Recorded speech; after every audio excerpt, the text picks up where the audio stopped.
Are you still looking for a deck for set champs? Look no further.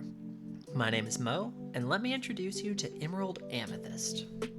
Emerald Amethyst is a mid-range archetype based on powerful on-play effect cards in combination with the Madam Mim bounce package. All the Madam Mim cards say, when you play this character, banish her or return another chosen character of yours to your hand. This, in conjunction with cards such as Ursula Deceiver, Clarabelle Clumsy Guest, Merlin Crab, have a powerful effect on the long-term scale of the game. We also have access to, in my opinion, the most meta-warping card in the game right now, in Ursula Deceiver. When you play this character, chosen opponent reveals their hand and discards a song card of your choice. This gives you knowledge on what your opponent's A, playing, but usually you know at this point, but B, what their hand looks like. You can see their turn to turn. You can adjust your flexible game plan depending on what is in their hand. And songs have been an impactful, one of the most integral parts of the Lorcana metagame since set 1.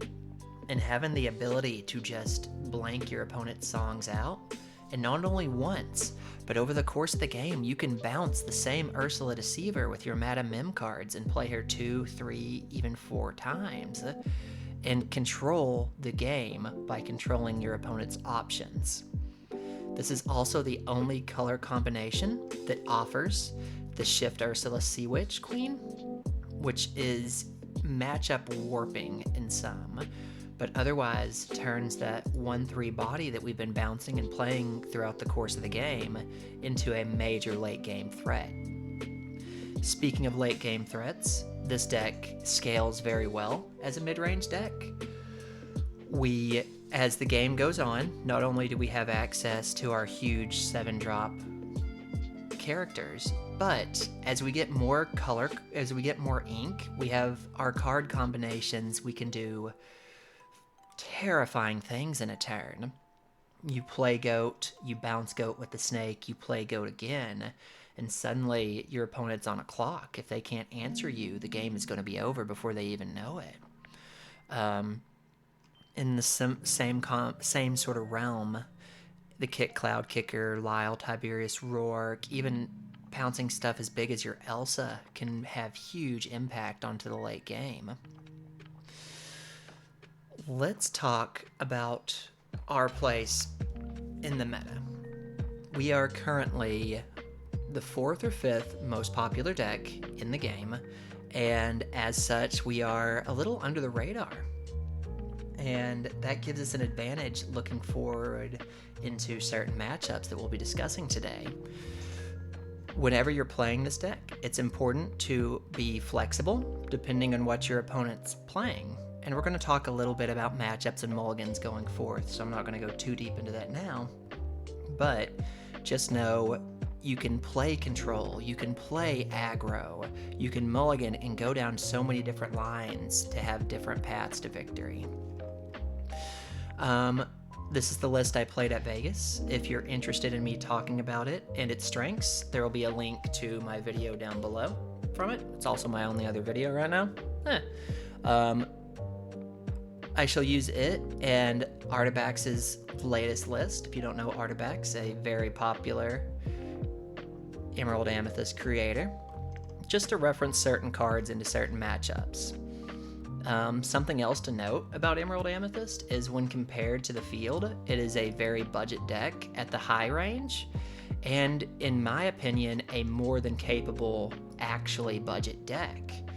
Here is a list I threw together that I don't know if you can make a better deck for $60. I don't know if there is a better deck for $60 out there. The value of these cards makes it a wonderful first deck for anyone getting into the game.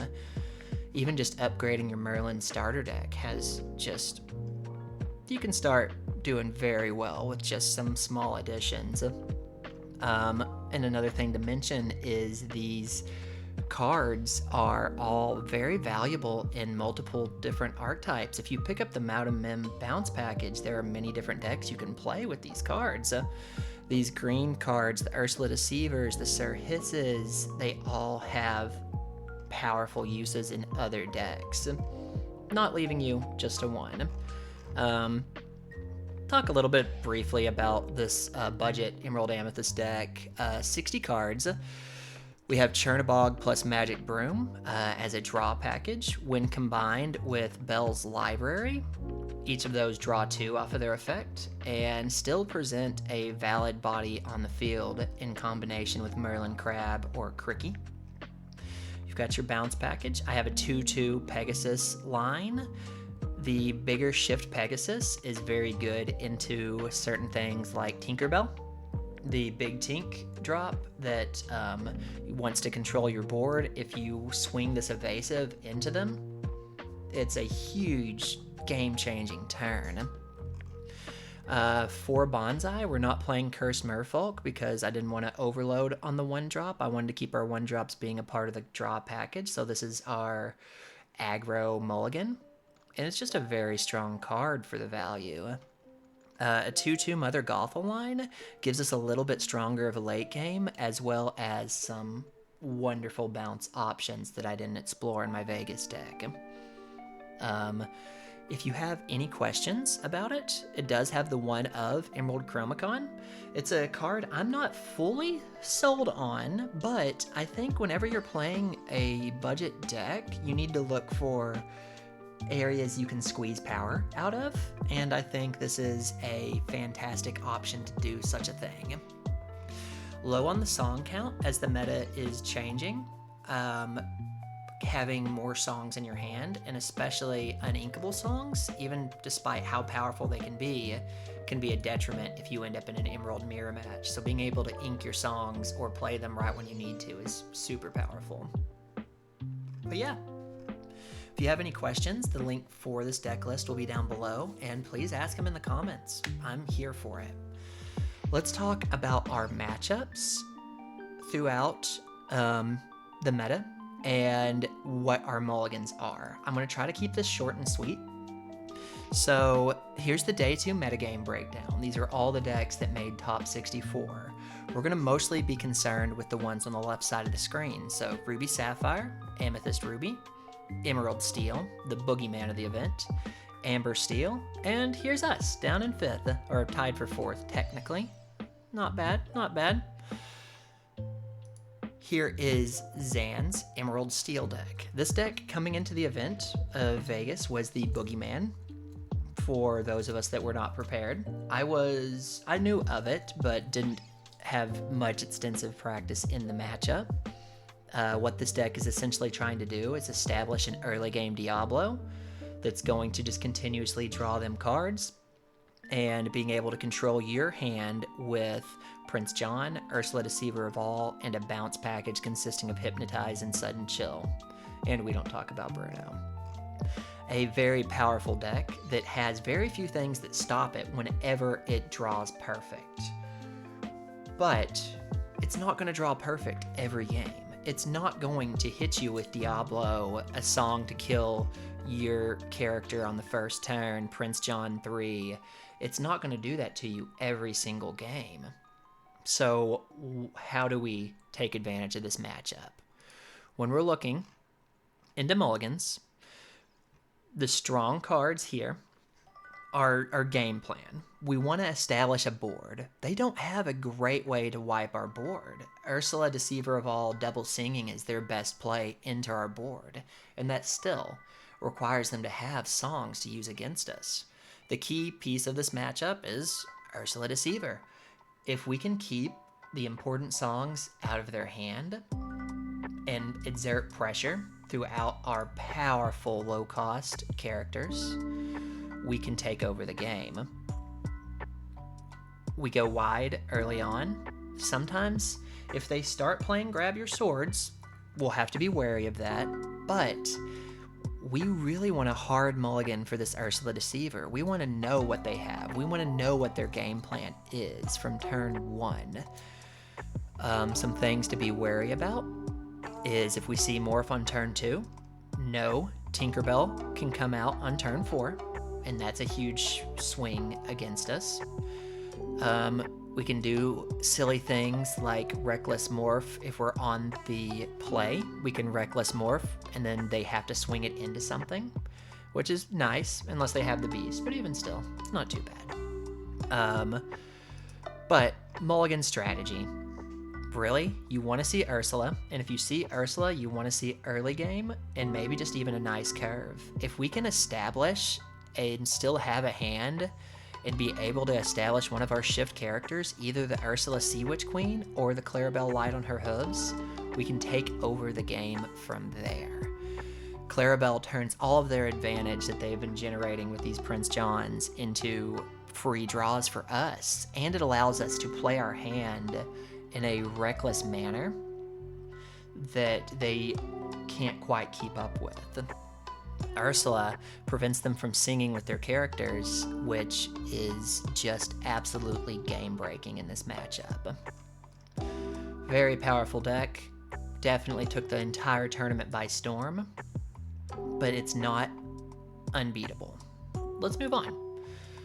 Ruby Amethyst. This deck has been around since set 1, and it's been a contender since set 1. This deck's going to want to establish a Flynn Rider early in combination with such cards like Sisu or Madame Mim Fox, and be able to start passively generating lore. And then as they get to the late game, they want to play Queen's Castle and lock your side of the game out once they get to 7 ink with their Be Prepareds. Or their the ladies in red dresses to be wary of. How do we play? This is an advantageous matchup for us. We also play purple cards, and our green cards just mean we play this a little bit better. There's a lot of times they aren't going to hit 7 ink if we are aggressive enough. For this matchup, we want to see Merlin Rabbit. Friends on the other side is fantastic, because the early game, we amass resources. Depending on our hand, we can also go for a more aggro-oriented play, but really we want to see Merlin Rabbit and then just look for a nice curve. We can use our Madame Mim bodies to answer, or we can save them to bounce our own rabbits. Cursed Merfolk gets a lot of value in this matchup because them having to discard is fantastic for us. We can keep the Ursula Deceiver and be able to snipe important cards such as Be Prepared and Friends on the Other Side, and even Be King Undisputed out of their hand. And their power spells are uninkable. Sometimes if we snipe a Friends on the Other Side and their hand's gonna run into a position where they may just have uninkable cards very early on in the game. Moving forward to the mid to late game, we want to use our Merlin Madame Mim cards to trade very advantageously. And then in the late game, Clarabelle Light on our hooves is our escape button.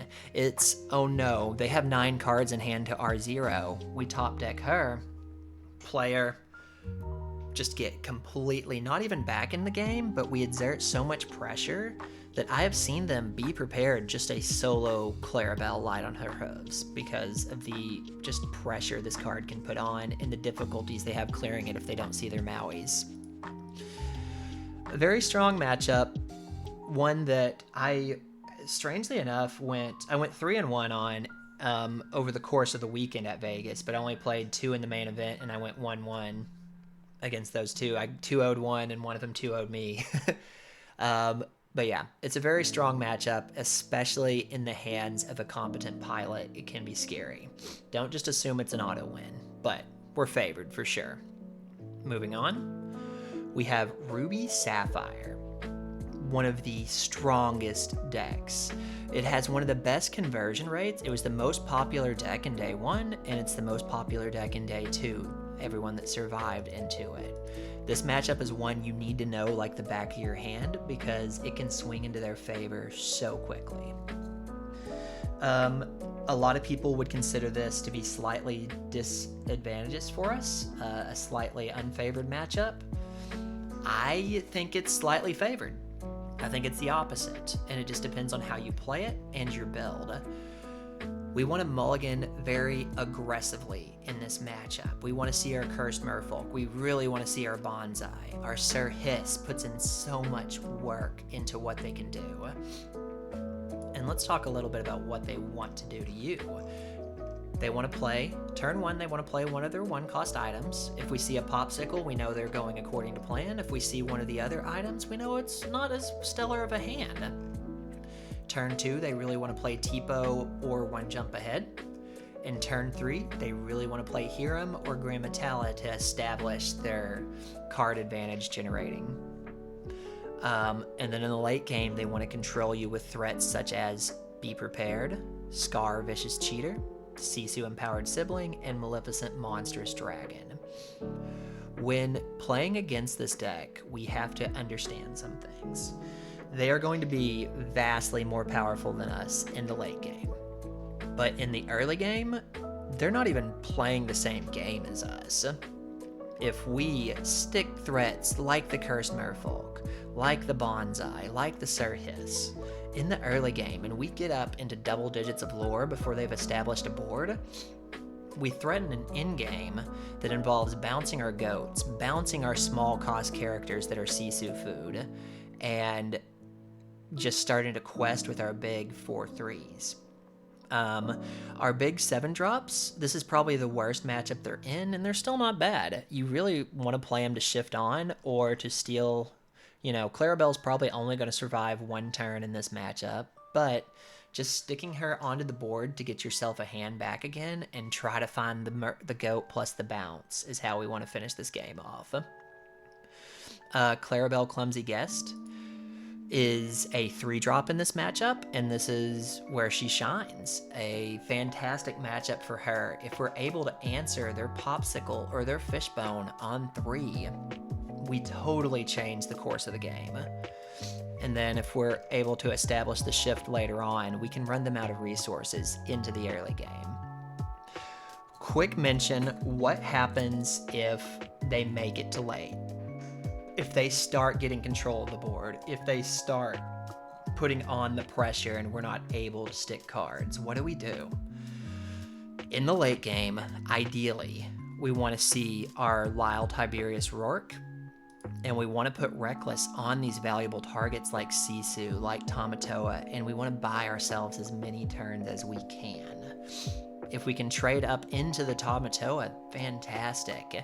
If we can't, that's okay.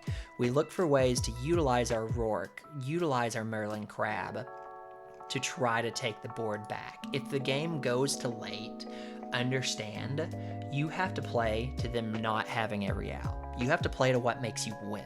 And sometimes that's saying, I'm going to throw out 3 1-drops and empty my hand, and if they have the Be Prepared or if they have the Sisu, they have it, but they're already in the driver's seat.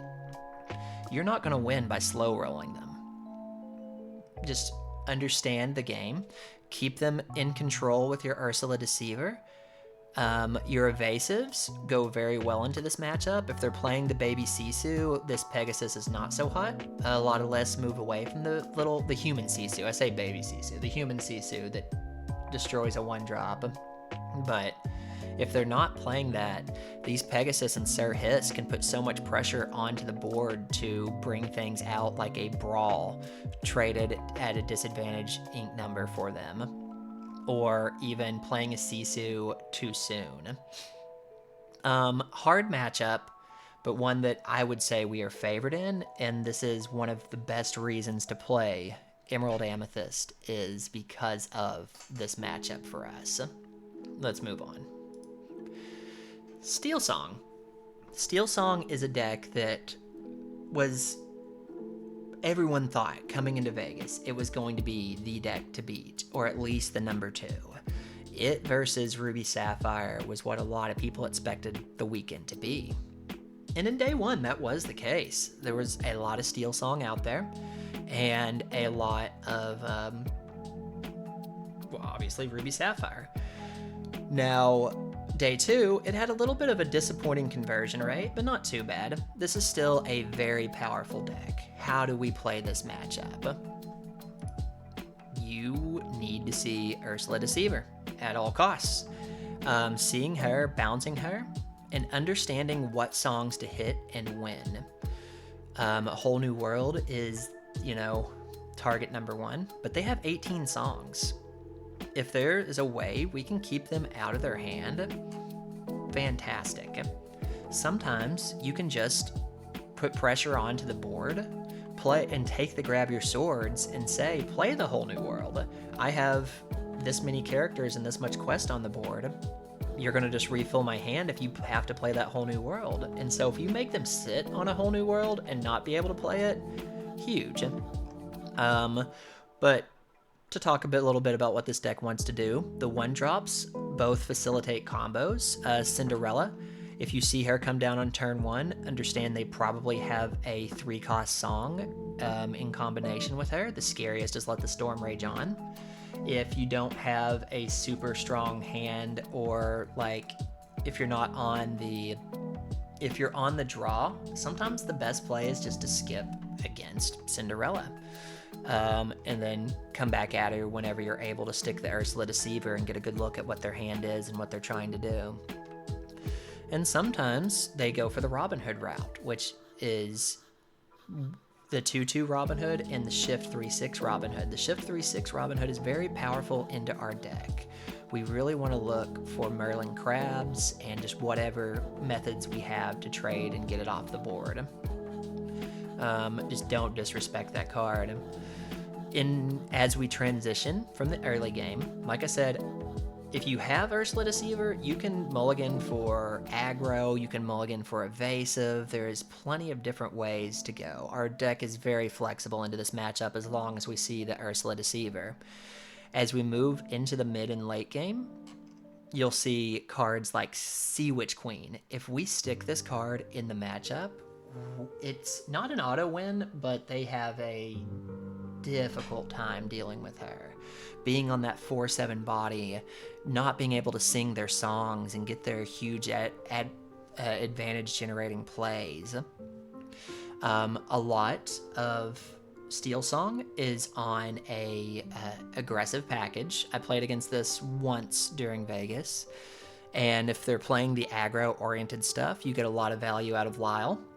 Make sure when you play Lyle, because they have a lot of ways to deal with him, make sure when you play Lyle, you try to trade in something that turn and generate some lore back and then get a trade on your side. Cloud Kicker can bounce quite a few different things in the matchup. Some you don't want to bounce, but getting these little singers off the board, it's fantastic. To note, they have access to Pete. Pete is one of probably the best card to come out of Shimmering Skies. It's close between Pete and Clarabelle, but I would say we are a deck that functions very well into Pete because we don't play many actions. I played 10 in Vegas. Here we see Artifacts on 6, and my budget list is also on 6. So, not too bad, not too bad. I would say we have a good matchup into Steel Song, but you can always get high rolled. Let's talk about the one thing I will admit to having a bad matchup into. Sapphire Steel. This is a deck that's on a lot of people's radars for how well it performs into the Emerald Steel deck coming up.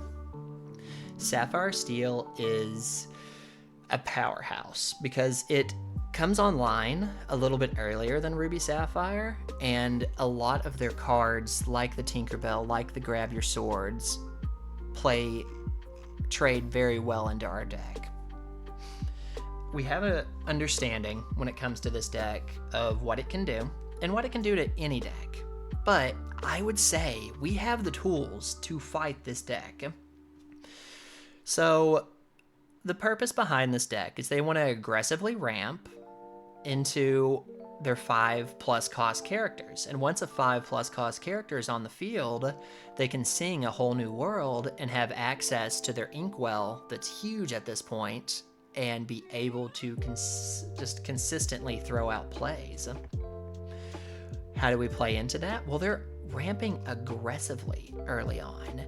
We can get work done with Cursed Merfolk. We can, even if they have answers to things, but we can, Ursula Deceiver is fantastic in this matchup. She survives quite a few things they can throw at us, and we just want to bounce her and keep playing and understand we need to limit their resources, and eventually try to establish a sticky board with our higher willpower characters and start questing in whatever chances we get. Tinkerbell, something to be very scared of. They don't have a shift line into Tinkerbell, so she's not going to be attacking on the turn she's played. Whenever they get close to that 10 ink mark, we can start bouncing things. Something I would like to mention is the Pegasus Shift here is going to have a lot of value in making your board evasive, making that Tinkerbell be less powerful going forward. And you can even bounce your own Pegasus and play the combo again, the 1 cost and then the 5 cost for the Shift 3 for 4 total to re-evasive your board. It's a huge play.